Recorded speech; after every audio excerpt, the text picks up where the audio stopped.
Right, guys, it's now time for accounting. Thank you to Sibusiso for that fantastic maths lesson. But as Mbali mentioned, it's time for you to have your books in front of you so that you can work with me for today's accounting revision lesson, where the focus is on ratio analysis. Now, what we're going to do in today's lesson, instead of calculating ratios, we are going to focus on the commenting part of ratios. So we're going to look at the part that you guys often don't really like, the comments. Remember, guys, in your accounting paper 2, you are expected to comment, and the comments obviously carry loads of marks. So let's get that correct in terms of commenting and how to go about making sure you are getting the marks for those comments. So let's begin with today's question. Now, the question that I'm looking at, let's go through the information.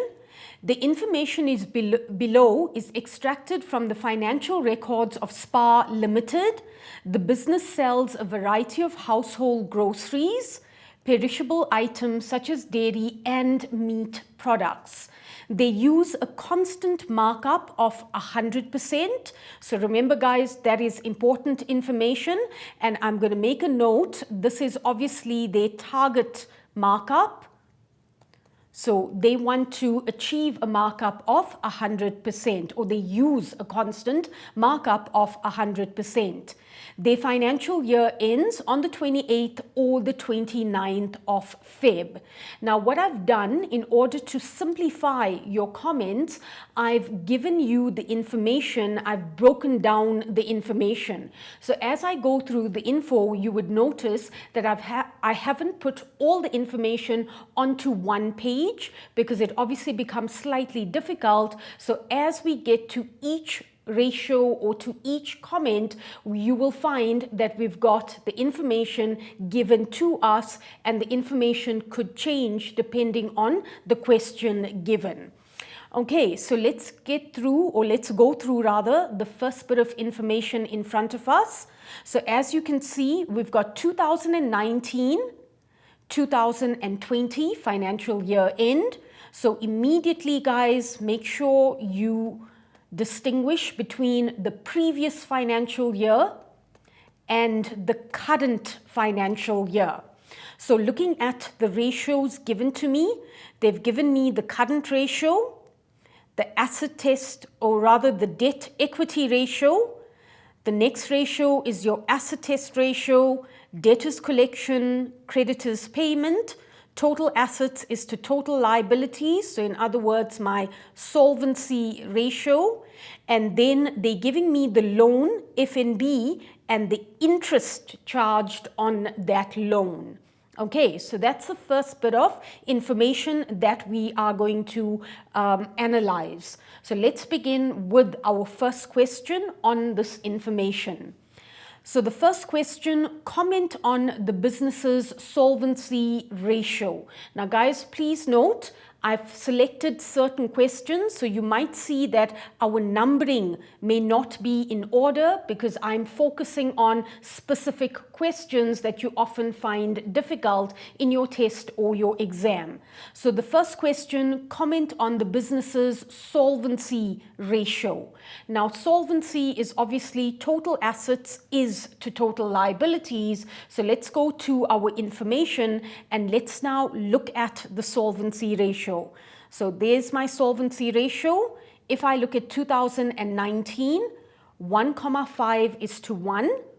2020, there's been a slight decrease, and the ratio is now 1,2 is to 1. So the question, comment on this ratio. So very, very important. You compare the previous year to the current year.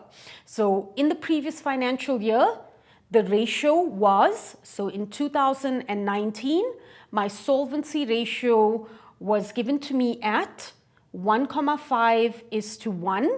So 1,5 is to 1. And if I look at 2020, the ratio now decreased to 1,2 is to 1. So it now decreased to 1,2 is to 1. So my comment, the first obvious comment where I'm doing a comparison between last year and the current financial year, the solvency ratio, okay, so the solvency ratio has slightly decreased, okay, so it has slightly decreased from 1,5:1 to 1,2:1. So remember, always quote the ratio. Compare last year to the current year. So immediately I've got myself 1 mark. Then the second comment, however, despite the decrease, the business, okay, looking at the ratio, the business has sufficient total assets to cover total liabilities. So looking at the current year, for every 1 rand of total debt, okay, so remember 1 rand of total debt, the business has 1.20 rand worth of total assets. So in other words, the business, in the event of the business being unable to pay their total liability and they're converting their total assets into cash, they can obviously pay off their total liability. Okay, so the second part, you would obviously get the second mark, or rather the second comment, there would be your second mark. Right, let's now move on to the next question. So question 3. The directors are concerned about the liquidity position of the business and need you to comment on this. They are of the opinion that 2019 was definitely more favorable in comparison or compared to 2020. Do you agree? So in other words, you're going to have to say yes or no. Discuss by referring to 4 relevant ratios. Do not simply say the ratio increased or decreased. You need to discuss, you need to explain. Okay, so remember guys that in the question where you are asked to analyze and interpret ratios, it is very, very important that you do not simply state the ratio has increased, the ratio has decreased. Yes, you will get marks for stating. However, you will not get full marks. You need to explain, how does this impact on liquidity? Will the business be able to pay their short-term debt if they convert short-term assets into cash? Does the business have too much of stock, for example? If they do have too much of stock, why is this an issue? Does the business sell too much on credit? If they do, how can this become an issue? So you need to go further. You need to look deeper into the actual ratio itself. Right, so let's start by firstly identifying 4 relevant ratios and then discussing the ratios and thereafter making some kind of conclusion whether or not 2019 was more favorable in terms of liquidity in comparison to 2020. So let's go back to our table and let's start by firstly highlighting the 4 ratios that we're going to discuss. So immediately, current ratio is the first. Okay, followed by the asset test ratio. Remember guys, I'm focusing now on liquidity. So obviously current ratio, asset test ratio, liquidity ratios, and thereafter your debtors collection as well as your creditors payment period. So let's just quickly put that into a block. Okay, so let's start off first with the current ratio. And as you can see from the table, if you compare 2019 to 2020, there has obviously been a slight decrease in the current ratio. So I am going to start by commenting. Okay, so looking at the current ratio. So let's start. Current ratio has slightly decreased. Okay, so it has slightly decreased from 2019 to 2020, and always try and quote the ratio. So let's do that. So it was 1,6 and it's now 1,4. Okay, so it has decreased from 1,6 is to 1 to 1,4 is to 1, right? However, right, the business has sufficient current assets to cover current liabilities. You guys, please don't abbreviate. Obviously, I am abbreviating to allocate or give me more time in terms of covering as many questions as possible. But you guys remember, please try not to abbreviate unless you're using an acceptable abbreviation. Okay, so I've discussed the current ratio. So if I compare last year to this year, obviously there has been a slight decline, a slight decrease in the ratio, but looking only at the current ratio, the business still has sufficient current assets to cover current liability. Let's now look at the next ratio, which is probably going to be more different. Your asset test ratio, so looking at your asset test ratio, the previous financial year, 0,9 is to 1, and the current financial year, 0,4 is to 1. Now remember guys, your asset test ratio, if we take away stock, if you cannot sell your stock, will you be able to use the money that you have in your bank account as well as the payment you receive from your debtors? Will you be able to pay your current liabilities? Right, so in the event of the business being unable to sell stock. So for example, during lockdown, many businesses could not operate, right? Remember, we went through that phase where businesses had to close. Now, were they able, using the money that they had in their bank account, using the money from their debtors to pay their current debt? So that's what your asset test ratio focuses on. So clearly we can see in 0,9 is to 1, for every 1 rand of current liability, the business only had 90 cents of current assets without stock. In 2020, this situation worsened because for every 1 rand of current liability, the business only had 40 cents of current assets without stock. So clearly this shows that the situation from 2019 to 2020 definitely got worse. Right, so let's make a note of that. So the current ratio or the current asset ratio,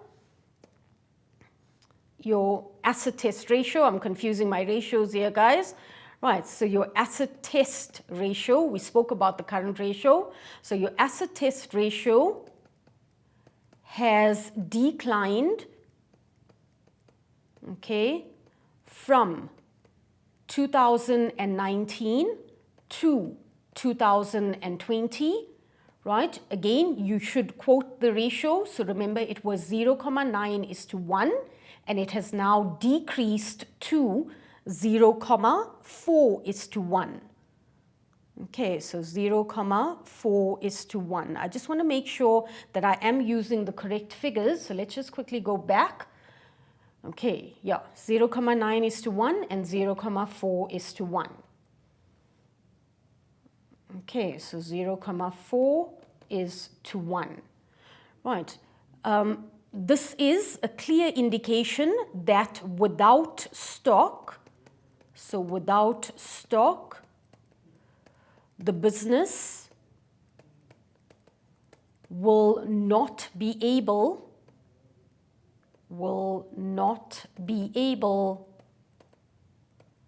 to pay their short-term debt or short-term liabilities. Okay, now remember guys, you could mention that the business is also keeping too much of stock.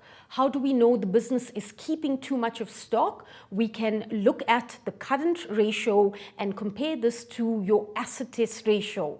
But there is a separate question later on that, but you could at this point mention the business is keeping too much of stock in 2020 liquidity. As a result, their insurance costs, their storage costs will increase, and there's always that risk because they sell perishable items. There's that risk of items obviously going bad, items that will not be able to sell after their expiry dates. Okay, so you could mention that as well.